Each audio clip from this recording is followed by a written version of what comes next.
তিনবার আসুন আমরা জোরে তিনবার, জোরে লাউডলি আমরা তিনবার হালেলুয়া বলি। আসুন বলি হালেলুয়া, হালেলুয়া, হালেলুয়া, আমেন।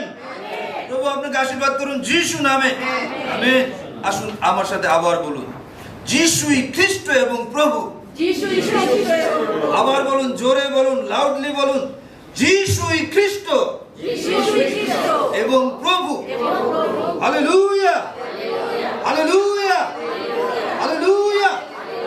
আপনার ডানে বামে যে ভাই বোনেরা আছে আপনি তাদের হ্যান্ডশেক করুন এবং বলুন, প্রভু আপনার মঙ্গল করুন।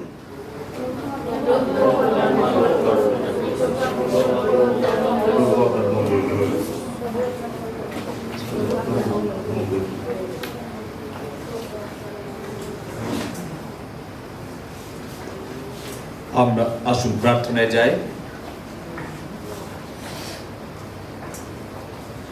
আসুন প্রার্থনায় যাই। প্রেমময় সর্বশক্তিমান জীবন্ত ঈশ্বর পিতা, আমরা ধন্যবাদ জানাই পিতা যে আপনি আমাদের ভালোবাসেন। ধন্যবাদ জানাই মঙ্গলময় পিতা, সেই 2020-21 করোনা এসেছিল প্রভু। প্রভু এই সময় আপনি আমাদের সুরক্ষা দিয়েছেন, সব সময় আপনি আমাদের সঙ্গে রয়েছেন, আপনি আমাদের প্রতিপালক প্রভু। আমরা ধন্যবাদ জানাই পিতা। পিতা আমরা 2025 খ্রিস্টাব্দের 7ম মাসের প্রথম শুক্রবারে দাঁড়িয়ে আছি প্রভু। আপনি আমাদেরকে সুরক্ষা করেছেন, আমাদের সমস্ত প্রয়োজন মিটিয়েছেন, আপনি আমাদের সব সময় আমাদের সঙ্গে রয়েছেন, আপনি আমাদের প্রতিদিন বহন করে নিয়ে এসেছেন, সেজন্য ধন্যবাদ জানাই। ধন্যবাদ জানাই আপনার ভালোবাসার জন্য। ধন্যবাদ জানাই স্বর্গীয় পিতা, আমাদের যে ভাই বোনেরা পিতা আপনার সেই বেদির সামনে দাঁড়িয়ে আছে পিতা, প্রত্যেকের প্রতি অনুগ্রহ করুন যিশু নামে পিতা। প্রভু আপনি আমাদের সুযোগ দিয়েছেন যেন আমরা আজকে কৃতজ্ঞতা ধন্যবাদ জানাই আমাদের জীবনের জন্য, পরিবারের জন্য, আপনার সমস্ত মঙ্গলের জন্য আমরা কৃতজ্ঞতায় ধন্যবাদ জানাই পিতা। এই সময় আমরা আপনার কাছে সমর্পিত হই, বিনতি প্রার্থনা করি পিতা, যিশু খ্রিস্টের রক্তে এখানে সমস্ত কিছু আমরা আবৃত করি। পবিত্র আত্মার অগ্নি শয়তানের সমস্ত বাধা পুড়িয়ে মুক্ত করুন যিশু নামে। পিতা আমাদের প্রত্যেকের দৃষ্টি ঊর্ধ্বস্থ স্বর্গস্থ মুখী হোক নাশনত যিশু নামে পিতা। আমরা আপনার অনুগ্রহ, আপনার আশীর্বাদে পূর্ণ হতে চাই পিতা। আপনার পবিত্র আত্মা দ্বারা সমস্ত আত্মাকে সঞ্জীবিত করুন যিশু নামে। পবিত্র আত্মার অগ্নি সমস্ত বাধা পুড়িয়ে প্রত্যেকে এই সময় সচেতন সবল করুন যিশু নামে, যেন আমরা প্রত্যেকে সমস্ত সত্তা দিয়ে আপনার গৌরব প্রশংসা করতে পারি, সেভাবে সাহায্য করুন যিশু নামে পিতা। আজকেও জীবন্ত বাক্য দ্বারা আমাদের প্রত্যেকে আশীর্বাদ যুক্ত করুন এবং আমরা যেন তা সহজে বুঝতে পারি এবং আমাদের জীবন সেই রকম হোক প্রভু। পবিত্র আত্মা আপনি সেই মতো করে বুঝতে প্রত্যেকে সাহায্য করুন যিশু নামে। আপনি কার্য করুন, আমাদের প্রত্যেকে ঈশ্বরের গৌরব প্রশংসার জন্য যোগ্য করে তুলুন, আমাদের সঙ্গে থাকুন, আশীর্বাদ যুক্ত করুন। এই প্রার্থনা আপনার প্রিয় পুত্র প্রভু যিশু খ্রিস্টের নামে দয়া করে শ্রবণ এবং গ্রাহ্য করুন, আমেন। শুন আমরা বসি, আমরা বসতে পারি। আপনাদের বসতে বলার পরেও আমার আরেকটু কথা চলে আসলো আমার মধ্যে। আমার মনে হয় যে বসাটা ঠিক হবে না, আপনার একটু দাঁড়ান, আবার একটু দাঁড়ান। আমরা একসাথে 103 গীত আমরা একসাথে আমার পরে পরে আপনারা আসুন আমরা উঠে দাঁড়াই। 103 গীত আমাদের জন্য না, ঈশ্বরকে গৌরব প্রশংসা দেওয়ার জন্য, কৃতজ্ঞতা ধন্যবাদ জানানোর জন্য। আমার পরে পরে আপনারা তাহলে আপনারা আশীর্বাদ পাবেন। Psalm 103, 1 to 5.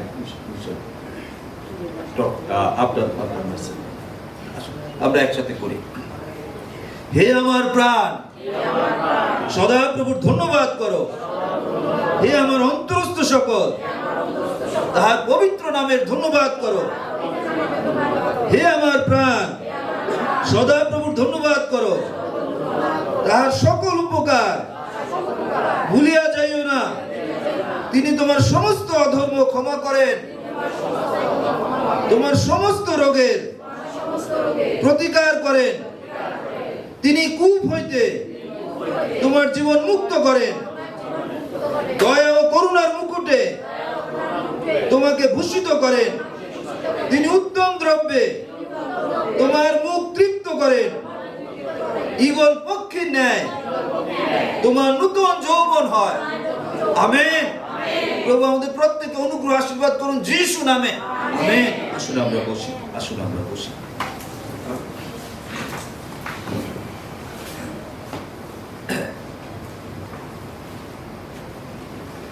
আমরা পিতা ঈশ্বরকে কৃতজ্ঞতায় ধন্যবাদ জানাই অদ্য এই সুন্দর সময়ের জন্য। কেননা বিগত সময়গুলিতে অনেকেই এখানে ছিল, কিন্তু আজকে তারা অনেকেই নাই। 2020-21 যখন করোনা হয়েছে, এরপরে অনেক ভাই বোন ছিল, কিন্তু অনেককে প্রভু আজকে উপাসনায় অংশগ্রহণ করার সুযোগ দেয়নি, অনেককে প্রভু তুলে নিয়েছেন। কিন্তু আজকে প্রভু আমাদেরকে সুযোগ দিয়েছেন যেন আমরা তার গৌরব করি, প্রশংসা করি, কৃতজ্ঞতা ধন্যবাদ জানাই আমাদের জীবনের জন্য। প্রভু এই সুযোগ আমাদেরকে দিয়েছেন। প্রভু আমাদেরকে 2021 থেকে যদি স্মরণ করি, 2021, 2022, 2023, 2024, 2025 অদ্য সপ্তম মাস, জানুয়ারি, ফেব্রুয়ারি, মার্চ, এপ্রিল, মে, জুন, এই জুলাই মাস অদ্য চলছে। জুলাই মাসের প্রথম শুক্রবারে প্রভু আমাদের সঙ্গে রয়েছেন, আমাদের সুযোগ দিয়েছেন যেন আজকে আমরা তার গৌরব করি, প্রশংসা করি, তাকে ধন্যবাদ জানাই। অদ্য আমরা দাঁড়িয়ে আছি ধন্যবাদের উপাসনায়, আমাদের ধন্যবাদ দেওয়ার জন্য।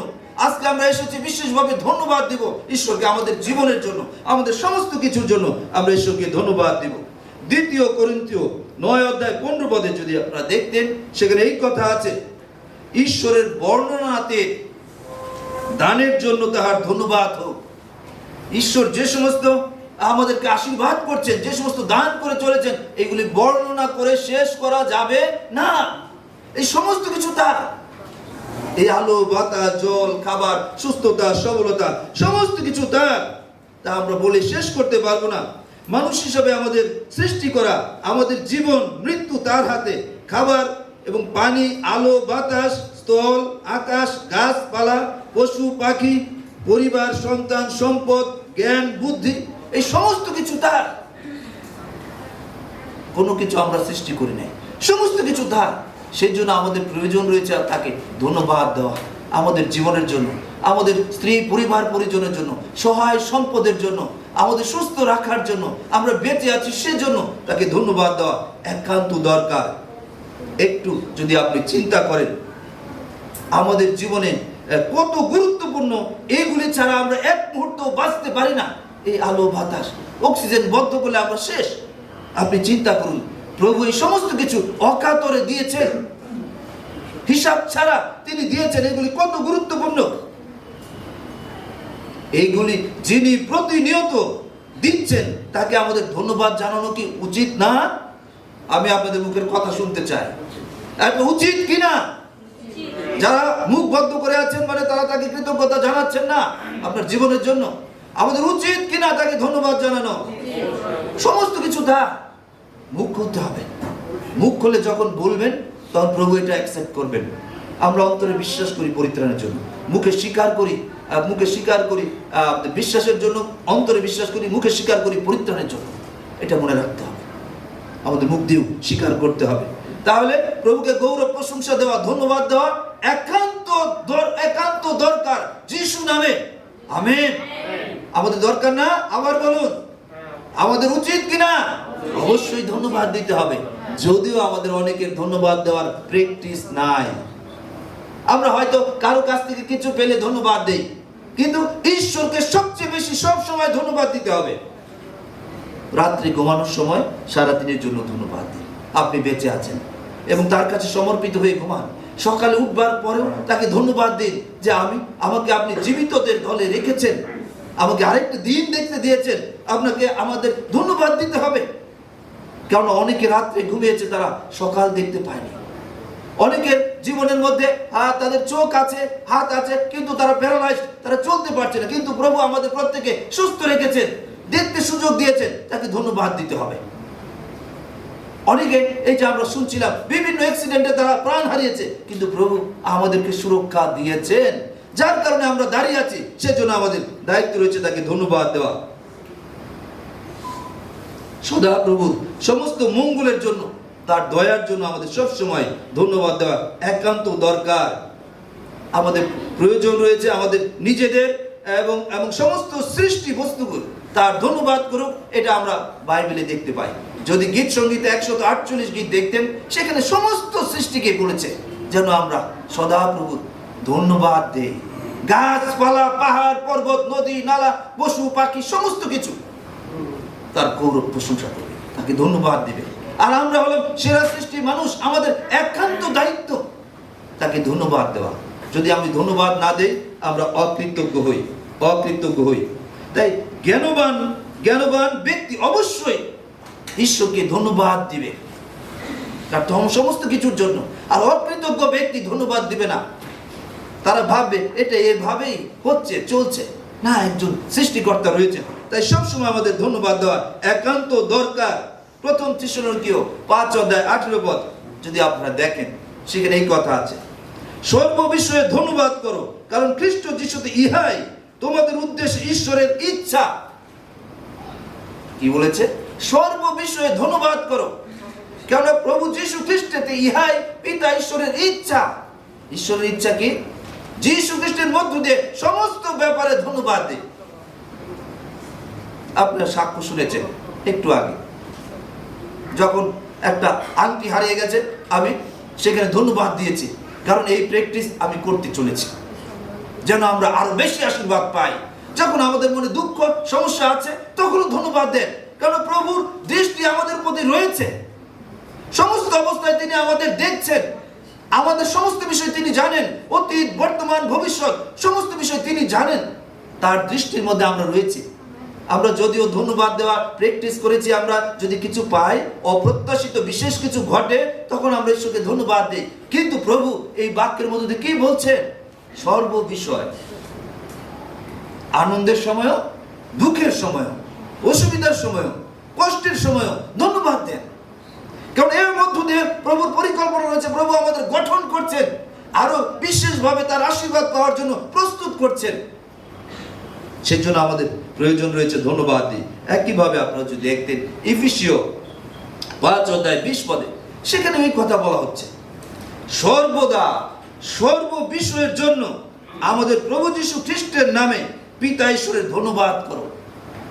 সর্বদা, সব সময়, সর্ববিষয়ের জন্য। সর্ববিষয় মানে সমস্ত ব্যাপার।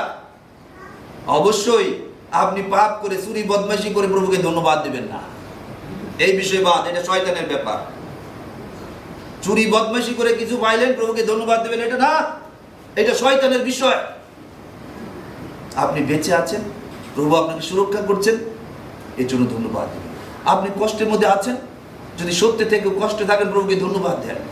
আপনি কোনো কারণে কষ্টে আছেন, প্রভুকে ধন্যবাদ দেন। প্রভু, যারা প্রভুকে সমর্পিত তারাই ধন্যবাদ দিবে। প্রভুর হস্তে সমর্পিত, তাদের জীবন প্রভুর কাছে দিয়েছেন। প্রভু, আমাদের জীবন আপনার কাছে সমর্পণ করুন, আমাদের প্রতি দয়া করুন। আপনি কাঁদতে পারেন, দুঃখার্ত হতে পারেন, আপনি ভাবতে পারেন প্রভু আমার প্রার্থনা শুনছে না, কিন্তু প্রভু এর মধ্যে আপনার জীবনে কার্য করে চলেছেন, আপনাকে প্রস্তুত করছেন। প্রভু আপনাকে মেরে ফেলবেন না। একটা শিশু যখন কান্নাকাটি করে, তার হাতে ছোরা থাকে, সে কান্নাকাটি করছে এটা দিয়ে খেলাধুলা করার জন্য, কিন্তু বাবা বা মা তাকে সেটা দেয় না, সেটা তার হাত থেকে সরিয়ে নেয়। কিন্তু শিশু খুবই দুঃখিত, কান্নাকাটি করছে যেন সেটা সে চায়, বারবার চাচ্ছে, কিন্তু বাবা মা ভালোভাবে জানে যে এটা দিলে তার ক্ষতি হতে পারে, সে যে কোনো আঘাতপ্রাপ্ত হতে পারে, দেয় না। একইভাবে আপনি যে সমস্ত প্রার্থনা করছেন উত্তর পাচ্ছেন না, বা আপনি যা চিন্তা করছেন পাচ্ছেন না, প্রভু সবচেয়ে বেশি ভালো জানেন এটা আপনার আমার জীবনের জন্য উপযুক্ত কিনা। তিনি আপনাকে না দিতেও পারেন, না দেওয়ার মধ্য দিয়ে আপনাকে গঠন করছেন, প্রস্তুত করছেন, আপনাকে তার কাছে ডেকে এনেছেন। আমরা যদি দেখতাম জুয়েল ভাবতী 2:25 সেখানে এই কথা আছে, 25 এই কথা আছে যে ঈশ্বর সেই জিহুদি জাতি অনেক আশীর্বাদ বদ্ধ করেছেন, কীট পোকামাকড় পাঠিয়েছেন যেন তারা অভাবে, কষ্টে থাকে, সমস্যায় থাকে। কারণ জিহুদি জাতি সৃষ্টিকর্তাকে যথাযথভাবে সম্মান করে নাই, তাকে প্রণাম জানায় নাই, তাকে প্রশংসা দেয় নাই, ধন্যবাদ দেয় নাই, তার নিয়ম মতো চলছিল না।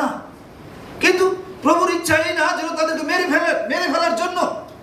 প্রভুর ইচ্ছা যেন তারা পরিবর্তিত হয়, ফিরে আসে। 25-26 আপনারা দেখতে পারেন, সেখানে এই কথা আছে, যদি তোমরা ফিরো, পাপ থেকে ফিরো, যে যে বৎসরের যা কিছু তোমরা হারিয়েছ, যা কিছু নষ্ট হয়েছে, তিনি তা পরিশোধ করে দিবেন। Amen, hallelujah. আপনার জীবনে যদি কোনো কিছু অভাব বা সমস্যা থাকে সেটা তিনি পরিপূর্ণ করে দেবেন যিশু নামে। আপনি কষ্টে আছেন, প্রভুকে ধন্যবাদ দিন যিশু নামে। প্রভু আপনাকে আশীর্বাদ করবেন, আপনাকে বিশেষভাবে তৈরি করছেন। এটা আমাদের প্র্যাকটিস নাও থাকতে পারে, কিন্তু আমরা যেন প্রভুকে ধন্যবাদ দেই। প্র্যাকটিস করুন। আমি একটু আগে সাক্ষ্য দিয়েছি, প্রভুকে যখন ধন্যবাদ দিয়েছি দেখেছি যে একই সাথে আমি সেই আমাদের ভাস্তা এবং ভাস্তা বউ তাদেরকে যখন আশীর্বাদ করছিলাম, বললাম যে তোমরা আমাকে প্রণাম করো, আমি তোমাদের আশীর্বাদ করছি। হ্যাঁ, পরে রাত্রে আমরা দেখলাম তার জন্য বিশেষ মেসেজ তার জন্য এসেছে। সে বিশেষ আশীর্বাদ প্রাপ্ত হয়েছে। সে অনেকবার চেষ্টা করছিল, কিন্তু সেটা প্রাপ্ত হয়েছে। প্রভু তাকে আশীর্বাদ করেছেন। সে ক্যাডার হিসাবে সরকারি দায়িত্ব পালন করবেন। যাই হোক, প্রভু কাজ করবেন শুধু তাদের জন্য না, আপনাদের আমাদের প্রত্যেককে প্রভু জানেন। যখন আমরা প্রভুর কাছে সমর্পিত হই, আমরা কৃতজ্ঞতা ধন্যবাদের জীবন যাপন করি, তিনি সবচেয়ে বেশি সন্তুষ্ট হন। তিনি আমাদেরকে আশীর্বাদ করেন, নতুন নতুন আশীর্বাদ দিয়ে তিনি আমাদেরকে পূর্ণ করেন। প্রেরিত 16 অধ্যায় 25 পদে যদি আপনি দেখতেন, সেখানে এই কথা আছে, পৌল এবং শিলের বিষয়। তারা ভালো কাজ করতে গিয়েছিল, তারা পরিত্রাণের সুসমাচার নিয়ে গিয়েছিল। সেই ফিলিপি অঞ্চলে মনে তারা গিয়েছিল পৌল এবং শিল সুসমাচার দেওয়ার জন্য। কিন্তু সেখানে একটা দৈবজ্ঞ মহিলা তাদের বাধা দিচ্ছিল। সেটা মন্দ আত্মা দ্বারা চালিত। সে ব্যবসায়ীদের বিশেষ উপকার করত, ব্যবসায়ীদের অনেক ভাগ্যের কথা বলে দিত এবং তারা অনেক টাকা পয়সা উপার্জন করতে পারত, তাদের ব্যবসায় উন্নতি হতো।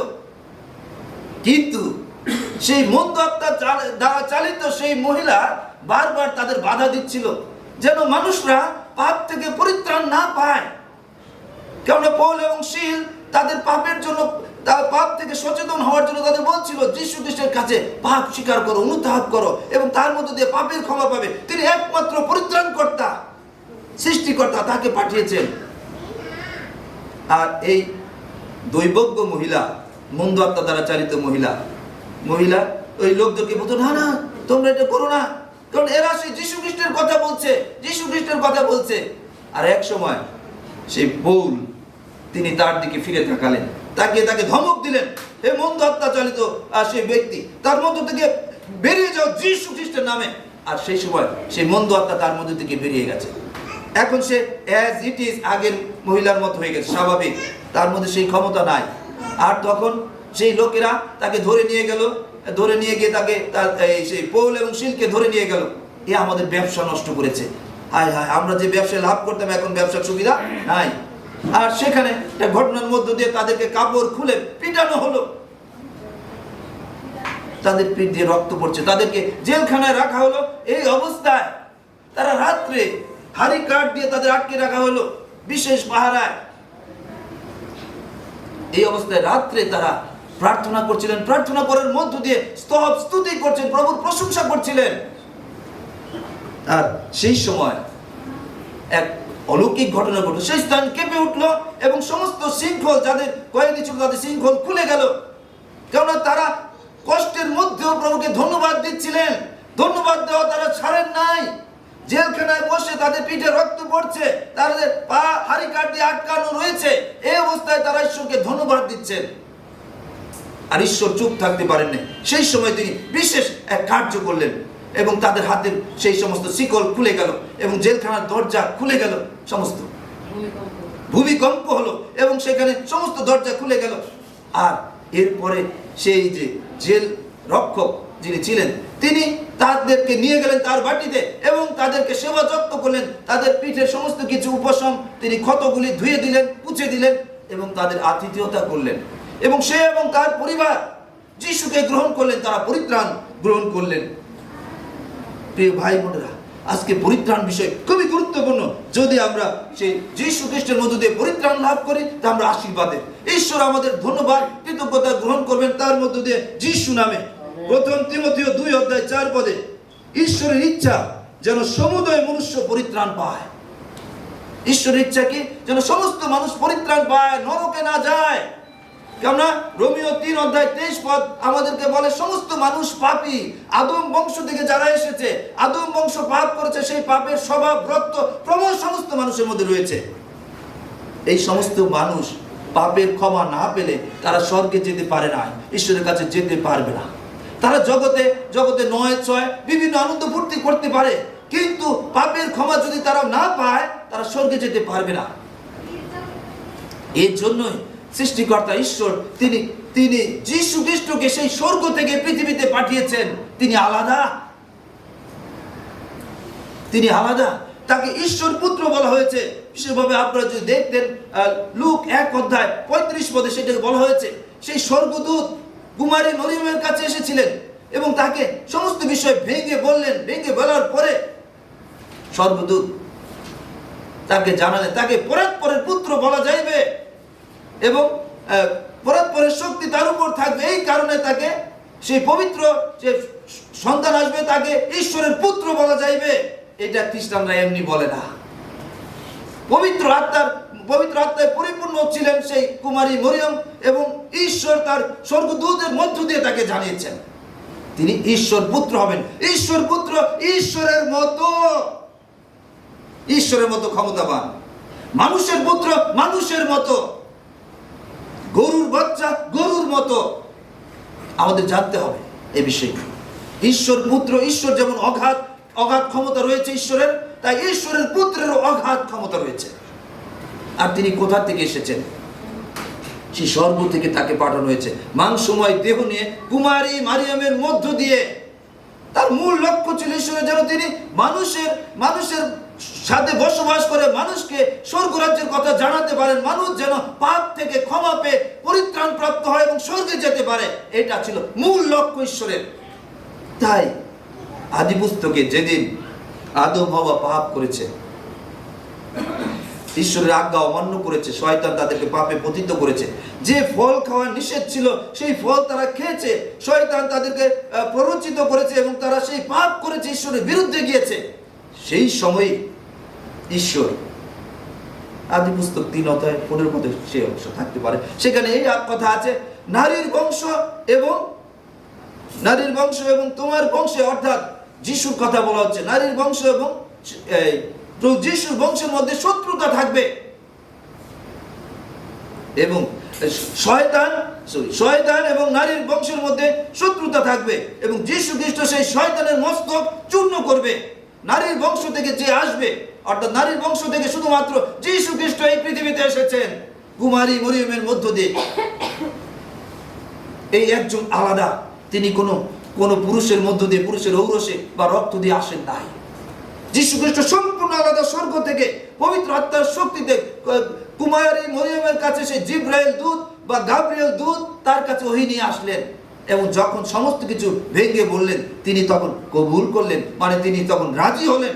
আর তখন ঈশ্বরের শক্তি তার মধ্যে এসেছে এবং তার মধ্যে সেই পবিত্র সন্তান এসেছে, তিনি যিশু খ্রিস্ট। তিনি দেহ নিয়ে আসলেন যেন তিনি আমাদের মুক্তির মূল্য পরিশোধ করতে পারেন। মুক্তি পেতে হলে, পাপের সেই ভয়ানক শাস্তি, অনন্ত নরক থেকে রক্ষা পেতে হলে পাপের শাস্তি ভোগ করতে হবে। আমি আদম বংশোদ্ভূত, আমি সেই পাপের শাস্তি নিলে কিছু আসে যায় না। পাপের বেতন মৃত্যু, যদি শাস্তি পেতে হয় মৃত্যুদণ্ড। কিন্তু যিশু আসলেন আমাদের জন্য দয়া এবং অনুগ্রহ নিয়ে। ইফিসীয় 2:8-9 ঈশ্বরের অনুগ্রহ এবং দয়া নিয়ে তিনি পৃথিবীতে আসলেন এবং তিনি দেহ নিয়ে আসলেন যেন আমাদের পক্ষে পাপের শাস্তি তিনি নিতে পারেন। কারণ তিনি নিষ্পাপ, তিনি শুধু আমাদেরকে রক্ষা করতে পারেন। তিনি পুত্র ঈশ্বর, তার ক্ষমতা অগাধ। আর তিনি পৃথিবীতে যে ঈশ্বর হিসেবে ছিলেন তার ক্ষমতা তিনি প্রকাশ করেছেন বিভিন্ন ভাবে। 4 দিনের মৃত লাশারকে তিনি জীবন দিয়েছেন, পানির উপর দিয়ে হেঁটে গেছেন, 10 জন কুষ্ঠরোগীকে সুস্থ করেছেন, আরো অনেক ঘটনা রয়েছে। পানির উপর দিয়ে হেঁটে গেছেন, ঝড়কে ধমক দিয়েছেন, ঝড় থেমে গেছে। তিনি এমন কিছু ছিল না যা তিনি পারেন না। তিনি 3 বছর ঈশ্বরীয় পরাক্রমের কার্য করেছেন, সবসময় ঈশ্বরীয় বিষয়, ঊর্ধ্বস্ত বিষয় তাদেরকে সচেতন করেছেন যেন মানুষ পাপ থেকে রক্ষা পায়। কারণ পাপের পরিচালক শয়তান, যারা পাপের মধ্যে থাকবে তারা নরকে যাবে। সেই দোজখের আযাব, সেই আগুনের মধ্যে যাবে, কিন্তু সেখান থেকে যেন তারা রক্ষা পায়। এটা ছিল যিশুর লক্ষ্য। এর জন্য তিনি এই পৃথিবীতে এসেছিলেন। যিশু নামের অর্থ হলো রক্ষাকর্তা, নাজাত দাতা, অর্থাৎ পরিত্রাণকর্তা। তার নামের অর্থ এই।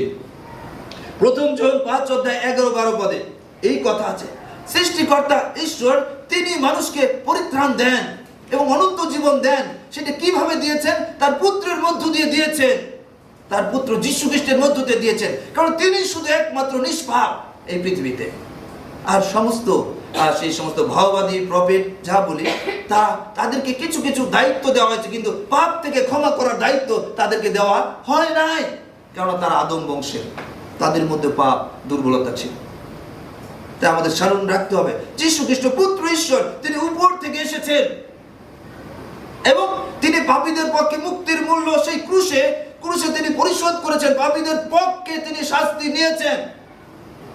এখন যে কোনো পাপী তাকে বিশ্বাস করবে। হ্যাঁ, সৃষ্টিকর্তা মাবুদ আপনাকে শুকরিয়া জানায় যে আমাদের মতো অযোগ্য পাপী মনুষ্যদের রক্ষা করার জন্য আপনি মাধ্যম হিসাবে যীশু খ্রিস্টকে মাংসময় দেহ নিয়ে পৃথিবীতে পাঠিয়েছেন। তিনি পাপীদের পক্ষে, তিনি পাপ না করলেও তিনি পাপীদের পক্ষে সেই ক্রুশে মরেছেন। আমি বিশ্বাস করি তিনি পাপীদের মুক্তিদাতা, পাপীদের মুক্তির মূল্য তিনি পরিশোধ করেছেন তার জীবনের মৃত্যুর মধ্য দিয়ে, তিনি ক্রুশীয় মৃত্যুর মধ্য দিয়ে। আমি তাকে বিশ্বাস করি। যিশু, আমার এই পাপ দয়া করে ক্ষমা করুন, দয়া করে ক্ষমা করুন।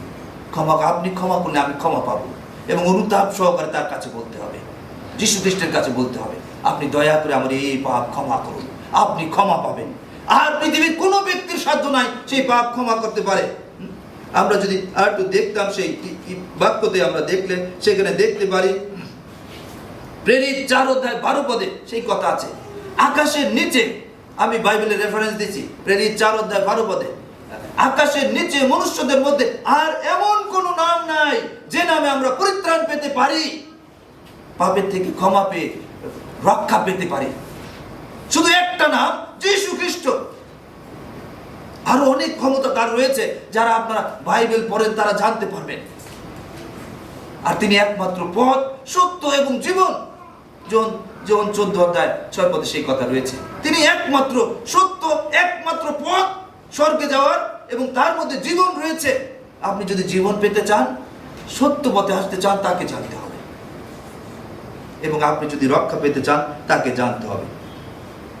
কলসীয় 2:6-7 পদে যদি আমরা দেখি, সেখানে এই কথা আছে। কলসীয় 2:6-7 পদে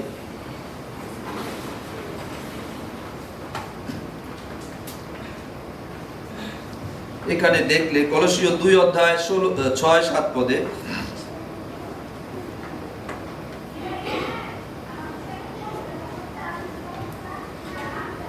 অতএব খ্রিস্ট যিশুকে প্রভুকে যেমন গ্রহণ করিয়াছ, তেমনি তাহাতেই চলো, তাহাতেই বদ্ধমূল ও সংগ্রথিত হইয়া প্রাপ্ত শিক্ষানুসারে বিশ্বাসে দৃঢ়ীভূত হও, ধন্যবাদ সহকারে উপচিয়া পড়ো। Amen, hallelujah. এখানে বলা হয়েছে, যারা যীশু খ্রিস্টকে প্রভু হিসাবে গ্রহণ করেছেন, তাদের জীবন প্রভুর কাছে দিয়েছেন, তাদের কাছে সাধু পৌল তিনি অনুরোধ করছেন, তোমরা সেইভাবেই চলো, পবিত্র ব্যক্তির মতো পাপ থেকে দূরে থাকো, তাহাতে বদ্ধমূল হও, মানে শক্তভাবে তার সাথে যুক্ত থাকো। গাছের যে মূল মাটিকে শক্তভাবে বদ্ধ করে আটকে রাখে, তাই গাছ দাঁড়িয়ে থাকে। ঠিক যীশু খ্রিস্টের সাথে শক্তভাবে যুক্ত থাকো, যে কোনো ভাবে যিশুর সাথে যুক্ত থাকো, এবং সংগ্রথিত হইয়া প্রাপ্ত শিক্ষা অনুসারে, তার ব্যাপারে যে শিক্ষা পাচ্ছ সেই শিক্ষা অনুসারে বিশ্বাসে শক্তিশালী দৃঢ় হও। আপনারা এখানে যা শুনছেন, শুক্রবার, মঙ্গলবার বা অন্য সেমিনারের সময় শুনছেন, মূল কথা এইগুলি, যেন যে সেই শিক্ষা অনুসারে বিশ্বাসে শক্তিশালী হতে হবে, যীশু খ্রিস্টের উপর বিশ্বাসে দাঁড়িয়ে থাকতে হবে, এবং ধন্যবাদ সহকারে উপচিয়া পড়ো। কেন ধন্যবাদ দিবে? কারণ যীশু খ্রিস্টকে যারা জীবন দিয়েছে, তারা পরিত্রাণ প্রাপ্ত, তারা স্বর্গরাজ্যের লোক। তারা যে কোনো অবস্থায় থাকুক, তারা মারা গেলে স্বর্গে যাবে, তাদের নাম স্বর্গের খাতায় লেখা হয়েছে। কারণ যীশু খ্রিস্ট তিনি ঊর্ধ্বে আছেন, পিতা ঈশ্বরের দক্ষিণ পাশে এখনো জীবিত আছেন, তিনি আবার আসবেন। তিনি সেই পিতা ঈশ্বরের সাথে কথা বলছেন, এর মুক্তির মূল্য আমি জগতে পরিশোধ করেছি, এ আমার সাথে যুক্ত, বিশ্বাসে এ আমার সাথে যুক্ত। এ জগতে যা পাপ করেছে সমস্ত মুক্তির মূল্য আমি পরিশোধ করেছি। তাই যারা পরিত্রাণ প্রাপ্ত তারা অনন্ত জীবন প্রাপ্ত, তাদের দায়িত্ব রয়েছে সব সময় প্রভুর ধন্যবাদ কৃতজ্ঞতার জীবন যাপন করা। তাই প্রিয় ভাই বোনেরা, আমরা যেন সাবধান থাকি, আমরা ধন্যবাদ কৃতজ্ঞতার জীবন যাপন করব। রোমিও 8:1 যদি আপনারা দেখেন, যারা পরিত্রাণ গ্রহণ করেছে, যীশু খ্রিস্টকে তাদের জীবন সমর্পণ করেছে, তাকে বিশ্বাস করে তার সমস্ত পাপের নাজাতদাতা রক্ষাকর্তা হিসেবে, তাদের বিষয়ে বলা আছে তাদের কোনো দণ্ডাজ্ঞা নাই, তারা কোনো শাস্তিতে যাবে না। যারা যীশু খ্রিস্টকে জীবন দিয়েছে, যীশু খ্রিস্টকে বিশ্বাস করে সমস্ত অবস্থায়, তারা যীশু তাদের পাপের থেকে তাদের মুক্ত করেছেন, তাদের ধার্মিক গণিত করেছেন, স্বর্গরাজ্যের লোক করেছেন, তারা বিচারে দোষী হবে না, তারা নরকে যাবে না। তাই সাবধান, যারা যীশুকে জীবন দিয়েছে ইতিমধ্যে আর যারা দেন নাই, যারা যীশুকে জীবন দিয়েছে তাদেরকে সাবধান থাকতে হবে। কারণ এই মন্দ জগতে আমরা রয়েছি, শয়তান চারিদিকে রয়েছে, জগতের নিয়ম কানুন, যে নিয়ম কানুনগুলো অনেক সময় আমাদেরকে বিভিন্নভাবে পাপে পতিত করতে পারে। তাই সাবধান থাকতে হবে। আমাকে মনে রাখতে হবে আমার আইডেন্টিটি, আমার ঈশ্বরীয় আইডেন্টিটি, স্বর্গরাজ্যের আইডেন্টিটি যীশু খ্রিস্টের মধ্য দিয়ে আমাকে দেওয়া হয়েছে। আমি পাপ থেকে ক্ষমা, যীশু খ্রিস্টের দেওয়া সেই ধার্মিকতা আমি প্রাপ্ত হয়েছি।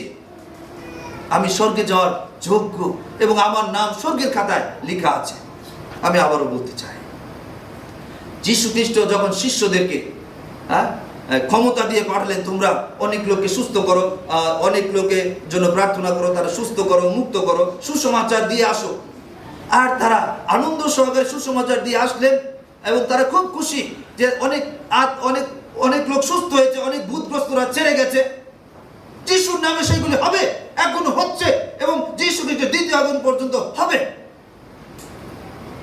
যিশু তার শিষ্যদের আনন্দ দেখে তিনি খুশি, কিন্তু তাদেরকে বললেন, এই ব্যাপারে বেশি আনন্দ করো না, বেশি ডগমগে হইও না, কিন্তু তোমাদের নাম স্বর্গের খাতায় লেখা আছে, সেই জন্য আনন্দ করো। তিনি বলেছেন, স্বর্গে তোমাদের নাম লেখা আছে, সেই জন্য আনন্দ করো, তোমরা স্বর্গে যাবে। কেউ বিশেষ কার্য করতে পারে যিশুর নামে পবিত্র আত্মার শক্তি দিয়ে, কিন্তু তারপরেও সে মন্দতার সাথে যুক্ত থাকতে পারে, সেও হয়তো স্বর্গে নাও যেতে পারে। অনেকেই প্রভু প্রভু করলেই যে স্বর্গে যাবে তাও না, কিন্তু প্রভু যিশুর সাথে যার যুক্ত আছে, সম্পর্ক রয়েছে, সেই যাবে। যিশু সমস্ত মানুষের অন্তঃকরণ জানেন, তিনি সৃষ্টিকর্তা। যখন 1:1-3 যদি দেখেন, তিনি সৃষ্টিকর্তা, তাকে ছাড়া কোনো কিছু করা হয় নাই, তিনি সৃষ্টিকর্তা। মথি 28:18 আমি বারবারই স্মরণ করাচ্ছি, এই কথাগুলির মানে রয়েছে। স্বর্গের এবং পৃথিবীর সমস্ত কর্তৃত্ব, যিশু বলেন, স্বর্গের এবং পৃথিবীর সমস্ত কর্তৃত্ব আমাকে দত্ত হইয়াছে। এটা মৃত্যুর পরে তিনি যখন পুনরুত্থিত হয়েছেন, 40 দিনের আগে যখন তিনি স্বর্গে চলে যাবেন, তখন শিষ্যদেরকে জানালেন, স্বর্গের এবং পৃথিবীর ক্ষমতা আমার হাতে দেওয়া হয়েছে। অতএব তোমরা গিয়ে মানুষকে জানাও, যে বিশ্বাস করে ভালো, যে বিশ্বাস না করে তার বিচার হইয়া গিয়াছে।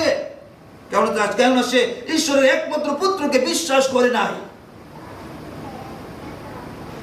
তাই আমরা যারা এখানে এসেছি, যদি আমরা যীশু খ্রিস্টকে বিশ্বাস করি, তাহলে আমরা পরিত্রাণ পাবো, আমরা সৌভাগ্যবান, স্বর্গে আমাদের নাম লেখা থাকবে, তারা নরকে যাবে না। প্রেরিত 10:43 আমি আরেকটা বাক্য বলতে চাচ্ছি।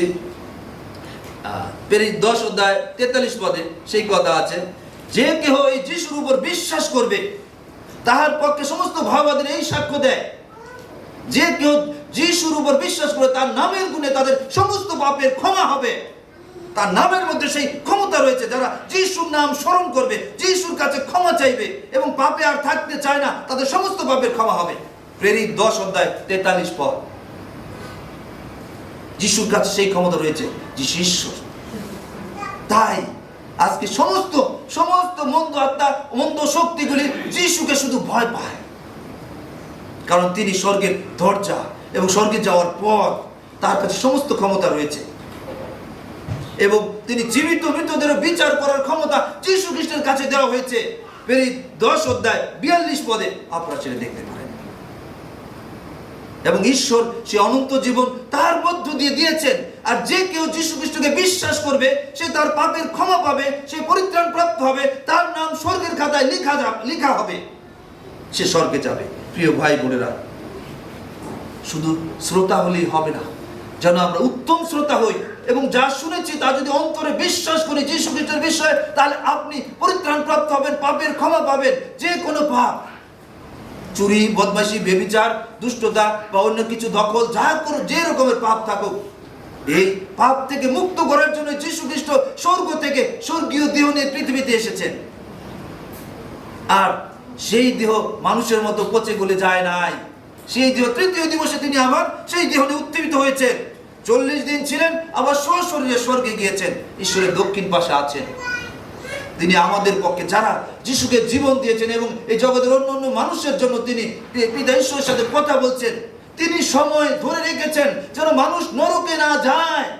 যে নরক করা হয়েছে শয়তানের জন্য, শয়তানের শাস্তি দেওয়ার জন্য, কিন্তু যারা শয়তানের সাথে মন্দতাকে নিয়ে আনন্দ করবে, তার সাথে যুক্ত থাকবে, তারা অনন্ত নরক, সেই দোজখের আযাব, সেই আগুনের মধ্যে তাদের নিক্ষেপ করা হবে। কিন্তু সাবধান হোক, যারা এখানে আসছেন, আমাদের দায়িত্ব রয়েছে যেন সাবধান হোক।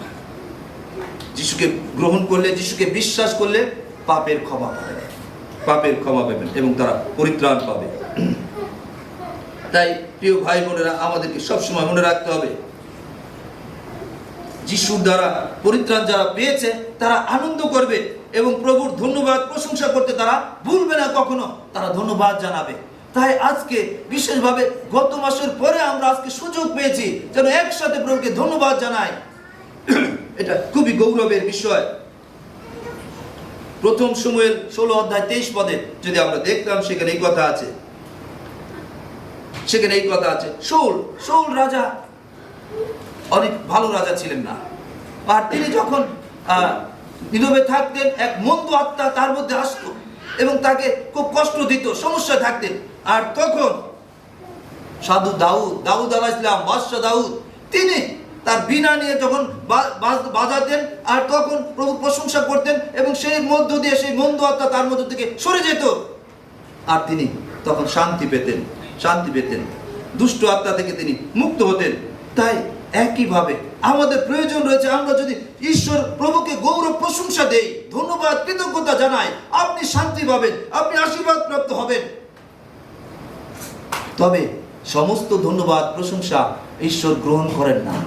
যদি কেউ চুরি বদমাশি করে আসে, মন্দতায় থাকে, তবে তিনি বিশেষভাবে তাকিয়ে আছেন সমস্ত মানুষের জন্য, পাপীদের জন্য। পাপীরা যদি তার পাপের জন্য অনুতাপ করে, ক্ষমা চায়, তার সাহায্য চায়, তাহলে তারা ক্ষমা পাবে, তারা প্রভুর আশীর্বাদ পাবে।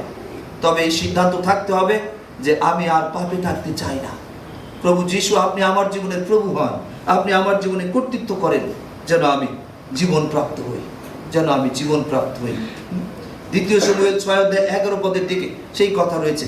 যদি সেখানে দেখতেন, সেই সদাপ্রভুর সিন্ধুক যখন সদাপ্রভুর সিন্ধুক আনা হচ্ছিল, আর যখন কোনো এক ব্যক্তি সেই হঠকারিতায় সেটা স্পর্শ করলো এবং সে মারা গেল। উস নামে এক ব্যক্তি হঠকারিতায়। তাই প্রভুর বিষয়গুলি হঠকারিতায় নেওয়া যাবে না, যেন তেন না। আমরা যে বাক্যগুলি প্রভুর পক্ষ থেকে বলছি, এটা কোনো বাইরের রাস্তার কোনো বাক্য না, বাইরের কোনো ক্যানভাস না, এটা ঈশ্বরীয় বিষয়, স্বর্গস্থ ঊর্ধ্বস্থ বিষয়। আজকে যে বাক্যগুলি শুনছেন, এই বাক্যগুলি দ্বারা যেন আমরা বিচারিত না হই যিশু নামে, যেন আমরা সেই বাক্য যদি গ্রহণ করি, উত্তম হৃদয়ে গ্রহণ করি, তাহলে আপনি আশীর্বাদ প্রাপ্ত হবেন, আপনার নাম স্বর্গের খাতায় লেখা হবে। আর হঠকারিতায় যারা থাকবে তারা মৃত্যুর মধ্যে যাবে। আর প্রভু যিশুকে বিশেষভাবে যারা অন্তর থেকে গ্রহণ করবে, তারা আশীর্বাদ প্রাপ্ত হবে। সেই নিয়ম সিন্ধুক যখন আনা হচ্ছিল, দুইটা গাভীর মধ্য দিয়ে আনা হচ্ছিল, আর উস নামে এক ব্যক্তি সেইটাকে ধরতে গেল, আর সাথে সাথে সে আঘাতপ্রাপ্ত হলো, সে মারা গেল। কারণ সে উপযুক্ত ছিল না, হঠকারিতায়, মানে ইচ্ছা হইলেই প্রভুর বিষয়ের সাথে যুক্ত হওয়া যাবে না। যদি আমরা পাপী থাকি, আমাদেরকে মন পরিবর্তন করতে হবে, পাপের ক্ষমা নিয়ে যিশুর মধ্য দিয়ে তারপরে ঈশ্বরের কাজের সাথে যুক্ত থাকতে হবে। তখন আপনি ধার্মিক ঈশ্বরের চোখে। এরপরে সাধু দাউদ খুব দুঃখিত হলেন, হায় হায় এই ব্যক্তি মারা গেল। আর তিনিও নিজে ভয় পেলেন। আর তিনি নিয়ম সিন্ধুক তার ওখানে নিয়ে গেলেন না, তিনি সেখানে ওবেদ নামে এক ব্যক্তির কাছে সেখানে রাখলেন। আর সেখানে থাকার কারণে ওবেদ, তার পরিবার পরিজন সমস্ত আশীর্বাদ পেতে থাকলো। তাদের অনেক উন্নতি দেখা গেল, তারা অনেক চারিদিক থেকে অনেক আশীর্বাদ তারা পেতে থাকলো, কারণ ঈশ্বরের উপস্থিতি সেই নিয়ম সিন্ধুকের মধ্য দিয়ে তাদের পরিবারে আশীর্বাদ দিচ্ছিল। যারা ঈশ্বরকে ভয় করত, ঈশ্বরকে ভালোবাসতো, সেই ওবেদ সেই ব্যক্তি। এরপরে সাধু দাউদ সেই নিয়ম সিন্ধু, তখন তিনি চিন্তা করলেন, হায় হায় ওরা আশীর্বাদ পাচ্ছে, আমি তো আশীর্বাদ পাচ্ছি না। তাড়াতাড়ি সেই নিয়ম সিন্ধু আনন্দ সহকারে তিনি নিয়ে গেলেন। আর এই সময় যখন তিনি খুব আনন্দ করছিলেন, আর এই সময় আরেকটা হটকারিতায় তার স্ত্রী মিখল তাকে টিটকারি দিয়েছিল, হ্যাঁ তুমি একজন রাজা, তুমি একজন সাধারণ মানুষের মতো নাচতেছো গাইতেছো। কিন্তু সাধু দাউদ কি বললেন, আমি ঈশ্বরের জন্য আরো যদি কিছু করতে হয় সেটাও করব। আর মিখল এই কথা বলার কারণে মিখল ঈশ্বরের অভিশাপ কুড়ালো, অভিশাপ প্রাপ্ত হলো। আর মিখলের কোনো সময় সন্তান হয় নাই। তাই ঈশ্বরের বিষয়ে যেন আমরা আনন্দ করি, তিনি আনন্দের মধ্যে থাকেন, তার মধ্যে দুঃখ নাই। তিনি প্রেমময় ঈশ্বর, তিনি আনন্দের মধ্যে থাকেন। এই আনন্দ মন্দ তাই আনন্দ নয়, যেন আমরা আনন্দ করি। তাই প্রিয় ভাই বোনেরা, আমরা যেন বিশেষভাবে স্মরণ রাখি আমোস 3:3 আমি শেষ বাক্য দিকে যাচ্ছি। আমোস 3:3 এই কথা আছে, এক পরামর্শ না হইলে দুই ব্যক্তি কি একসঙ্গে চলে? দুই ব্যক্তি একসাথে চলতে হলে কি প্রয়োজন? একমত হইতে হবে। এক পরামর্শ হইলে দুই ব্যক্তি একসাথে চলতে পারে। সৃষ্টিকর্তার সাথে একমত হতে হবে আমাদের। যদি তিনি মহাপবিত্র, আমাদেরকে পবিত্র হতে হবে। যদি আমরা পবিত্র হই, তাহলে সৃষ্টিকর্তার সাথে আমরা চলতে পারবো। তার গৌরব প্রশংসা তিনি গ্রহণ করবেন, আর তিনি আমাদেরকে আশীর্বাদ করবেন, কারণ সমস্ত কিছু তার। তাই আমাদেরকে পবিত্র হতে হবে। আমরা শুধুমাত্র যীশু খ্রিস্টকে বিশ্বাস করে আমরা পবিত্র হতে পারি, পাপের ক্ষমা নিতে পারি এবং স্বর্গে যাওয়ার সুযোগ প্রাপ্ত হই। তাই প্রিয় ভাই বোনেরা, আসুন আমরা উঠে দাঁড়াই, আসুন আমরা উঠে দাঁড়াই। ঈশ্বর প্রভুর কাছে প্রার্থনা করুন। আপনি চোখ বন্ধ করুন, আপনি চোখ বন্ধ করুন, ঈশ্বর প্রভুর কাছে প্রার্থনা করুন। যদি আপনি মুক্ত হতে চান, যদি আপনি স্বর্গে আপনার নাম লিখাতে চান, তাহলে আপনার পাপ তার কাছে স্বীকার করতে হবে। ঈশ্বর প্রভুর কাছে প্রার্থনা করুন। আপনার পরিত্রাণের জন্য আপনার পাপ যিশুর কাছে স্বীকার করে ক্ষমা চান। আপনার পাপ যিশুর কাছে স্বীকার করে ক্ষমা চান। সে আগে গ্রহণ করতে পারেন, কিন্তু পাপের মধ্যে আছেন। আপনি পাপ স্বীকার করুন, ক্ষমা চান যিশুর কাছে, ক্ষমা চান যে আর পাপ করবেন না। যিশুর সাহায্য চান, যিশুকে আপনার জীবনে প্রভু হিসাবে গ্রহণ করুন। তাকে অনুরোধ করুন, যিশু আপনি আমার জীবনের প্রভু হন। আমি আমার জীবন চালাতে চাই না, তুমি আমার জীবনের প্রভু হও। তোমার ইচ্ছা অনুসারে আমাকে গঠন করো, আমাকে পরিচালনা দাও। আপনি যিশুকে অনুরোধ করুন এবং আরো অনুরোধ করুন যেন আপনার নাম জীবন পুস্তকে তিনি লেখেন। আপনি চোখ বন্ধ করেন, প্রার্থনা করেন এবং বলেন, তিনি লিখলে আপনার নাম লেখা হবে, সেই স্বর্গের খাতায় লেখা হবে। আর তার কাছে বলুন যে আমি আর পাপে যাব না, পাপ থেকে আপনি দূরে থাকুন। এই প্রার্থনা করুন, এই প্রার্থনা করুন। প্রিয় ভাই বোনেরা, প্রার্থনা করুন। কারণ আপনি যদি পবিত্র না হন, পবিত্র সৃষ্টিকর্তা বা ঈশ্বরের সাথে আপনি চলতে পারেন না। যীশু খ্রিস্টকে এই জন্যই দেওয়া হয়েছে যেন আমরা পবিত্র হই এবং ঈশ্বরের পরিবারভুক্ত হই এবং ঈশ্বরের সঙ্গে থাকতে পারি। আপনি পাপ স্বীকার করুন, যিশুকে বলুন, প্রভু যিশু আমি পাপী, আমার এই পাপ, আপনাকে আমি প্রভু হিসাবে গ্রহণ করি আমার জীবনে। দয়া করে আমার এই পাপ ক্ষমা করুন, ক্ষমা করুন। আপনি ক্ষমা করলে আমি ক্ষমা পাবো, আমার নাম স্বর্গের খাতায় লেখা হবে। আমি নরকে যাব না প্রভু, আমি নরকে যেতে চাই না। দয়া করুন, দয়া করুন, ক্ষমা করুন, আমাকে ক্ষমা করুন। প্রভু যিশু আমার নাম স্বর্গের খাতায় লিখুন। আমি আর পাপে থাকতে চাই না, দয়া করে আমাকে সাহায্য করুন। আপনার পবিত্র আত্মা দ্বারা সাহায্য করুন, সাহায্য করুন। জগতে আমি আপনার গৌরব প্রশংসা করব, ধন্যবাদ করব। আমার জীবন দ্বারা, আমার সহায় সম্পদ সমস্ত কিছুর মধ্য দিয়ে প্রভু আমি আপনাকে সম্মান করব, আপনার গৌরব প্রশংসা দিব।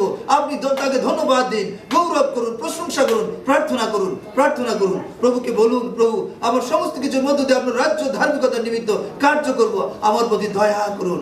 আপনি তাকে ধন্যবাদ দিন প্রভু, যে প্রভু আমার সমস্ত কিছুর মধ্য দিয়ে আপনাকে ধন্যবাদ দিতে চাই। আমাকে হৃষ্ট চিত্ত দাতা করুন, যেন প্রভু আপনার কার্যে আমি উপচিয়ে পড়ি। দয়া করুন প্রভু, আমার নাম স্বর্গের খাতায় লিখুন, জগতেও যেন আমাকে উপচয়ের জীবন দান করুন, যেন আমি আপনার গৌরব প্রশংসা করতে পারি। সেই আশীর্বাদে পূর্ণ করুন।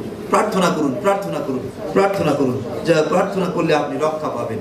সাবধান হন। স্বর্গীয় মহান ঈশ্বর পিতা, পিতা এই সমস্ত ভাই বোনেরা যারা অন্তর থেকে প্রার্থনা করছে, আপনার সাহায্য যাচ্ছে পিতা, এই সমস্ত ভাই বোনদেরকে আপনার হস্তে সমর্পণ করি পিতা, যীশু খ্রিস্টের নামে পিতা। আপনার প্রভু পবিত্র আত্মা আপনার হস্ত তাদেরকে রাখি।